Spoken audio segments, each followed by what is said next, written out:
Hello, my name is Ryan Hayden, and as part of the Strategic Human Resource Management Final Project, I have chosen to discuss Part 2 of Jeffrey Mello's Strategic Human Resource Management book, the need to focus on strategic over traditional human resource management when it comes to staffing and recruiting.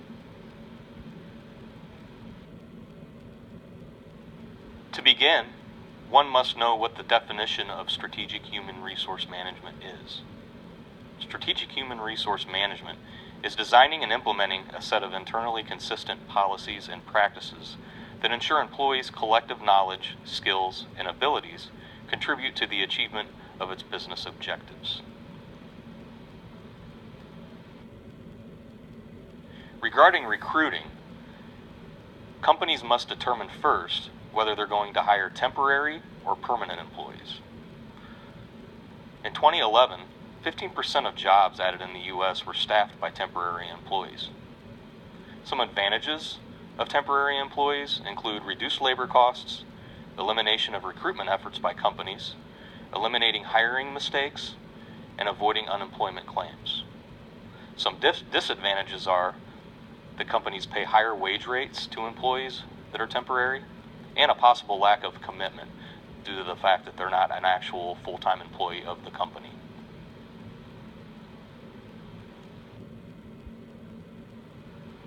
Another element that must be determined by companies while recruiting is whether they're going to hire from their internal talent pool or whether they're going to go external to recruit talent.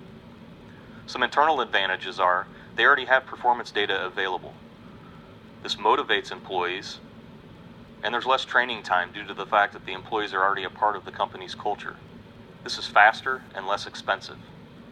Some internal disadvantages are there's possible politics involved. There's also issues with inbreeding and then promotion chains where people might be favored over others.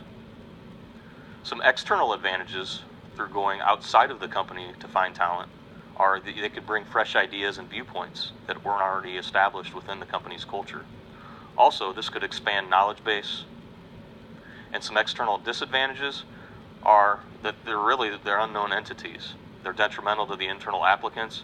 Training time would be much higher, time-consuming, and expensive.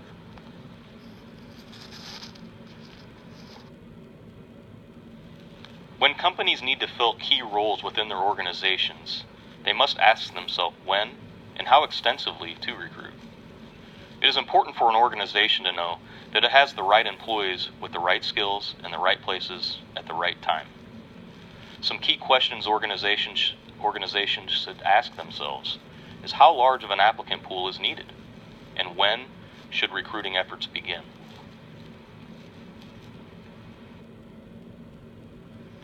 There are several ways for recruiting that companies can use, both externally and internally.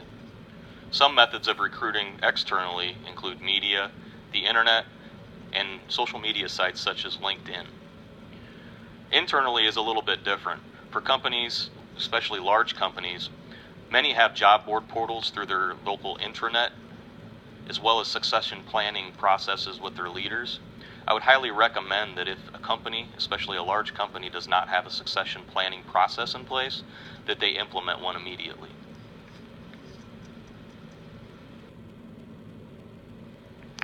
Next, we will talk about the selection process of recruiting through the strategic human resource management. Through the selection process, the first step is applicant screening.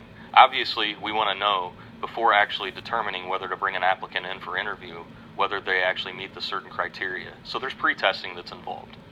Also, one must understand the selection criteria. This is in regards to reliability and validity. According to Mello, reliability is a prerequisite for validity. This means a test cannot be valid without first being reliable. Validity refers to whether what is being assessed relates or corresponds to actual performance on the job. It also examines whether the skills, abilities, and knowledge being measured make a difference in performance. Validity is not only critical to ensure proper selection, but it also becomes a chief measure by which employers defend discrimination allegations in court.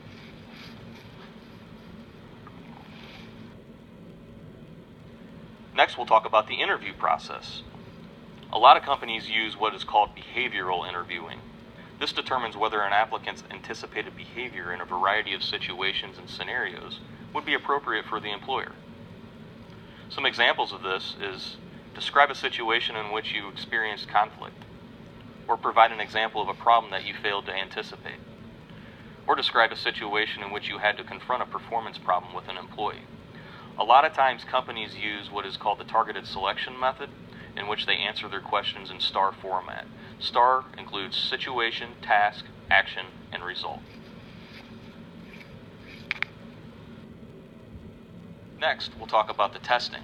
After pre-screening and interview, this assesses candidates' technical skills, overall interpersonal skills, personality traits, and problem-solving abilities.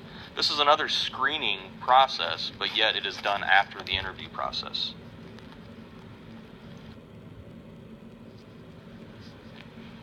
The final step of the recruiting process includes references and background checks. This is often done after the interview process is complete. It is known as the final step in the selection decision. Internet and social media has made it much easier and cheaper for companies to conduct background checks. It is also important to note that reference checks are ever more important due to the risk of legal liability for negligent hiring.